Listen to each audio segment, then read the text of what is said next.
when the practice is developed and cultivated, at some point you feel that very enjoyable. Yes. At the beginning, it's just you start. It's very difficult because you start to realize how much you're addicted to thinking. How much you're, let's say, there is this addiction or habits to think about the future, think about even your grocery list, or think about what you have to do next, think about the past. So at the beginning, when one starts meditation, we realize that we are thinking junkies, but we all start like this. This is our natural way of being in that world. We are not used to reconnect to our body and to simplicity, because we are asked to do, to perform, to develop skills. And usually we want to escape. We want to escape pain. We want to escape our suffering. We want to escape the present moment. We want to escape the fact that our body is not comfortable at all. We can sit for 20 minutes trying to focus on the breath and realize how much this body is painful in itself. How much sitting for 20 minutes, 45 minutes cross-legged can be very painful. Yeah. We can realize that if the temperature in the room is not correct, then we start to get cold, or we start to get too warm, and then there is unpleasantness arising. It's like we are I think there is also this simile that the Buddha gave, that there are kind of 300 arrows hitting the body at, I don't know, every second. Those sensations.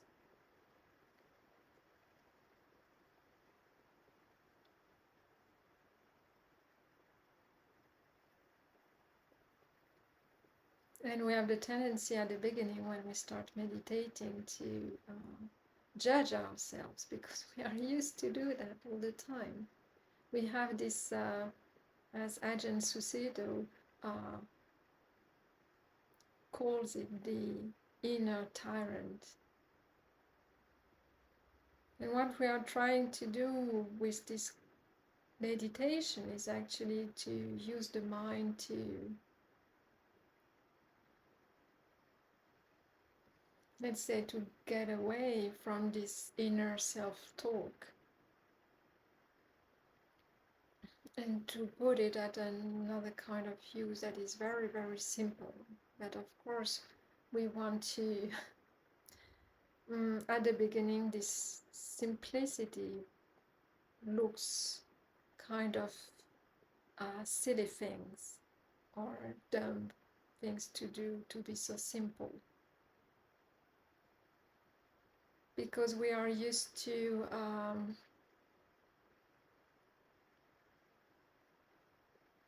get results or things or outcomes from our experience, from our activity. We do something for something. So here, yes, we do the practice to calm down the mind, but at some point we have to drop the results, otherwise we will keep judging ourselves for not succeeding. And meditation is not about succeeding. It's not about getting something. It's not about calming down and being well each time we meditate. If we think like this, then we will quit. We will quit. It's recognizing the presence in the midst of the mind wandering.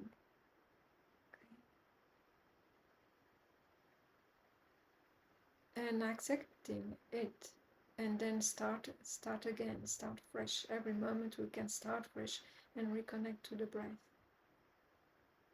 without judgment. And at some point the mind, or you will say, oh yeah, finally not thinking, or let's say letting go of thinking as something that we need to pay attention to.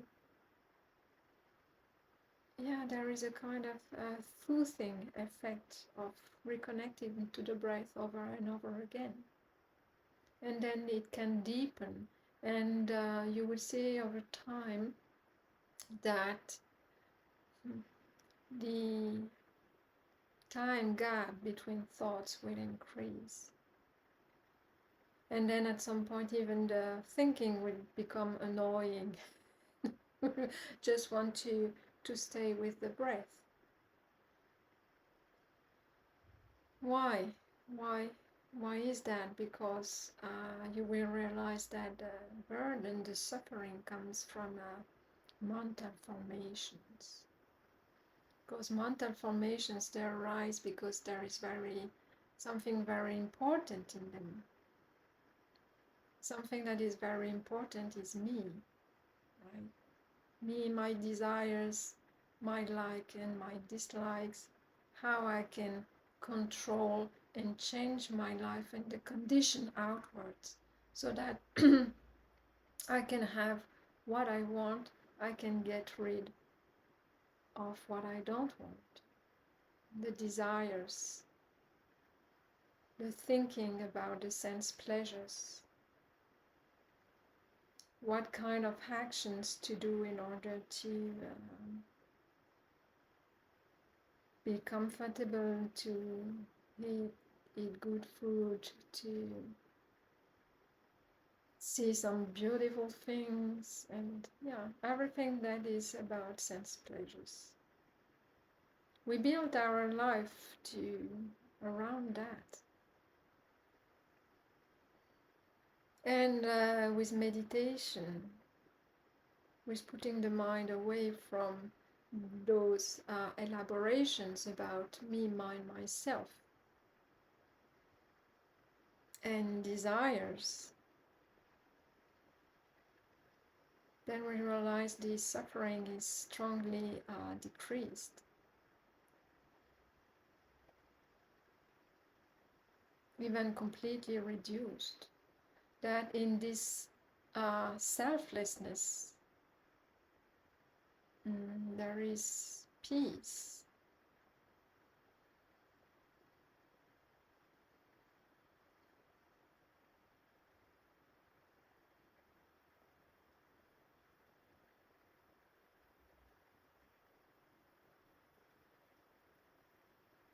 And the more we realize that when we let go of ourselves,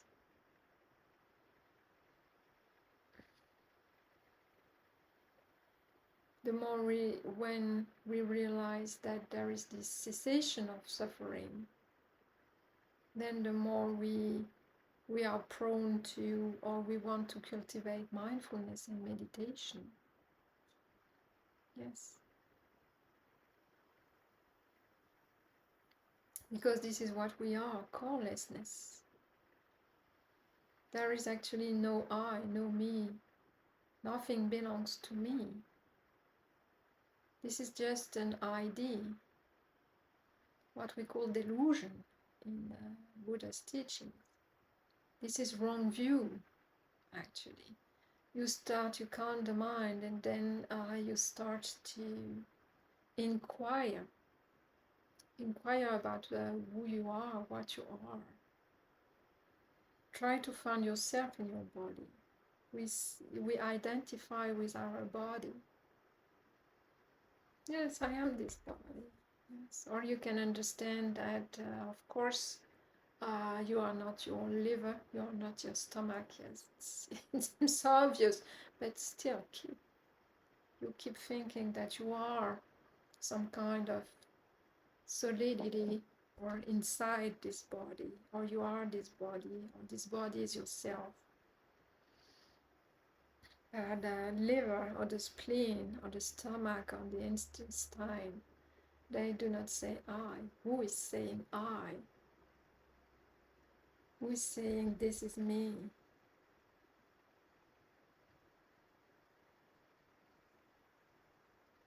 The heart doesn't say that. This is the small self-inner voice that says that. Mental formations. It's just an idea, a thought that contains these delusions, this wrong view.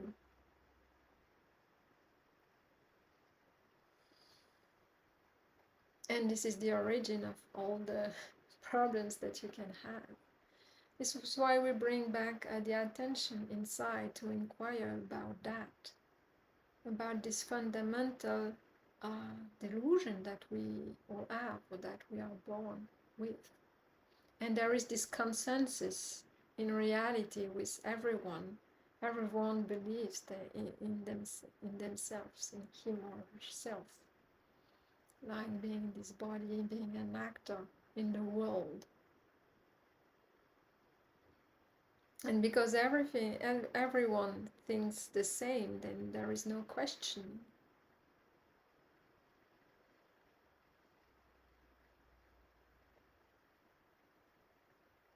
Until you start to bring your attention back, calm down these mental formations, this thinking activity, this automatic thinking, and you realize that you cannot control it very well, right? And your body you cannot control very well either. So if you were this actor, this person, then you would be in control of your body, you would be in control of your mind. You would be in control of your life. You could say, body, please be healthy, and it would, yes, it would apply, it would comply. But it's not the case. There is birth, aging, sickness, and death, if you want it or not. So who are you?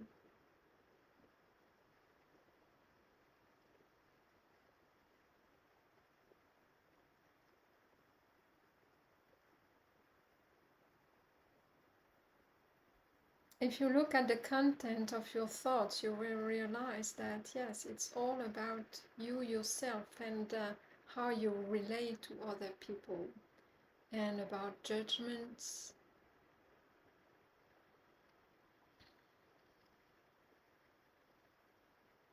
about separation, who is right, who is wrong. So other ideas bring other ideas, other concepts. But if you stop conceiving, putting things into boxes, and look at, let's say, even what is prior to thought.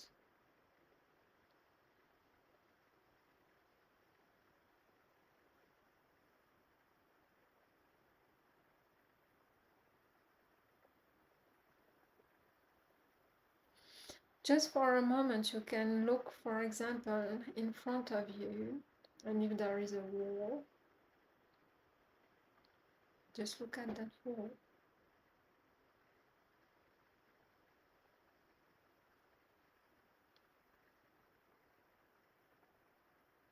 Or through the window, if you find a window. So there is the looking, there is this active part, looking at the wall or through the window. And there is seeing, and you can pay attention to seeing itself.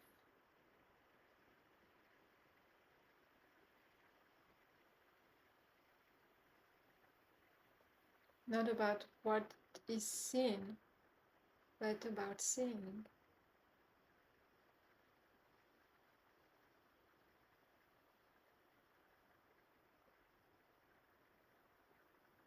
Without thinking, just pay attention to seeing.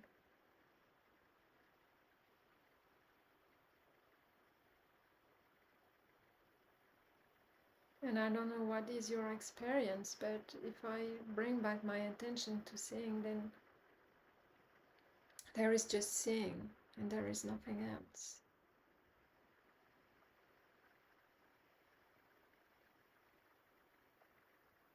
And you can also try for yourself with sounds.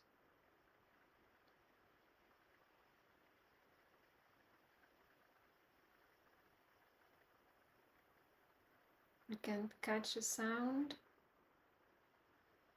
and you can then also catch what your mind is doing after it has caught the sound. It puts label on it. Ah, this is a dog, this is a car, this is the neighbor. And then it's possible that depending on the sound that was heard, then maybe there is a feeling associated to it, pleasant and unpleasant, and if we want to get rid of it or not. And then just the mind starts to strategize around that, or to make stories about the dog always barking and being annoying, or the cat mewing when you're doing something else, when you're supposed to meditate. And this is when the suffering comes from, when the mind starts to proliferate, to strategize how to get more, how to get less of something.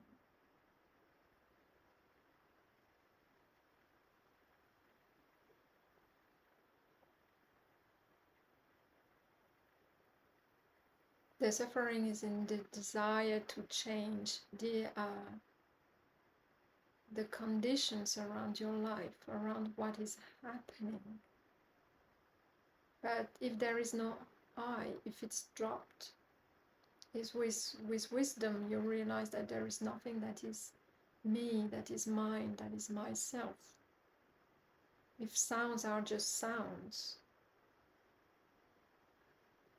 and if the thought formation is cut after the sounds being heard, then there is no me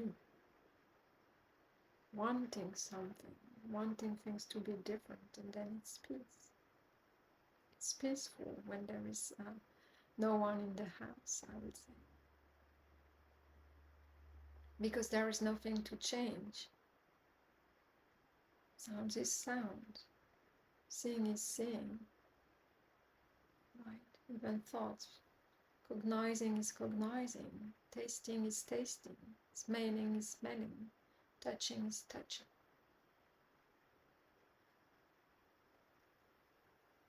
It's happening in that experience, in that field of awareness.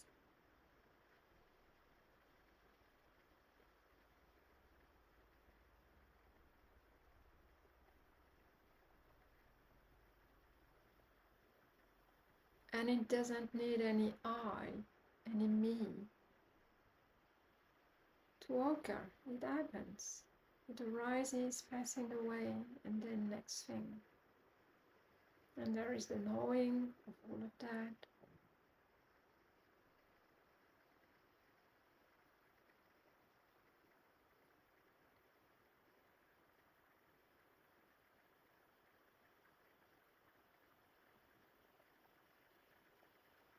And silence in the mind. Yes.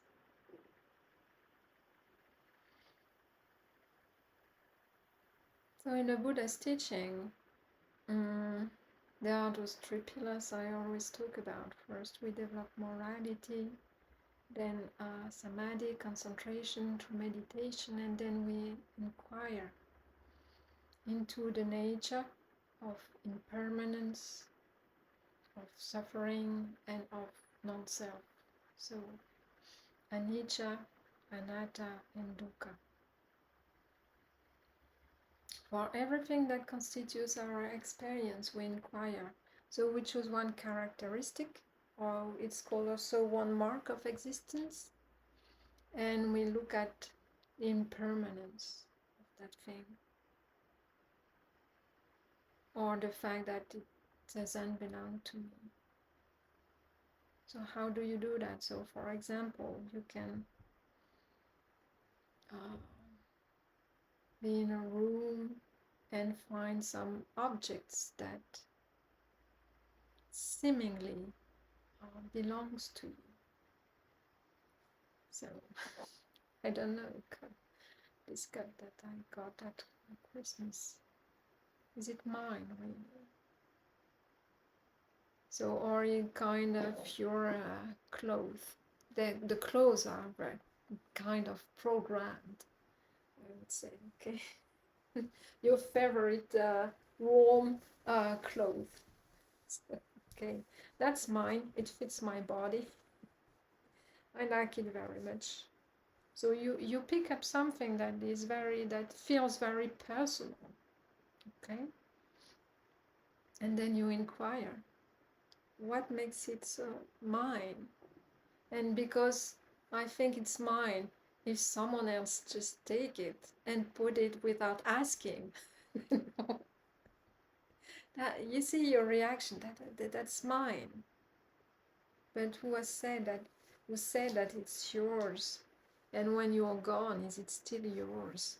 And you can inquire. And also when you realize that, yes, this is just a thing, a form in the field of forms, and it doesn't belong to me, who says that it's mine? Then when you can drop this notion of belonging, of possession, then what's left? What happened? So I invite you to do this kind of inquiry for everything, and you will recognize how this idea of this object being mine, belonging to what? To this body? An object belonging to a body? Then when you start to realize that some specific objects are very programmed, so you just have to look at them, and automatically there is this thought of belonging, possession, of not sharing, of separation. And because it belongs to you, it's dear to you, then there is usually no way that you want to share it or give it away.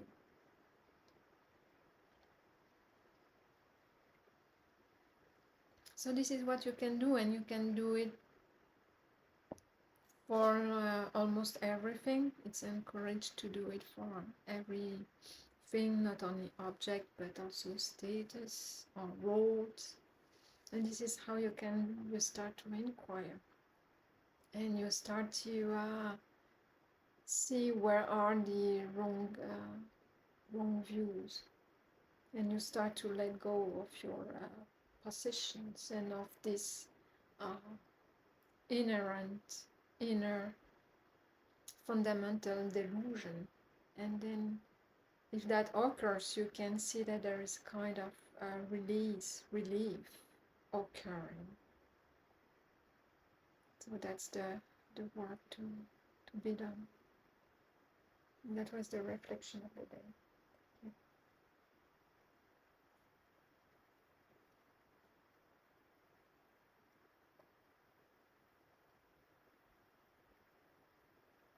Thank you for listening.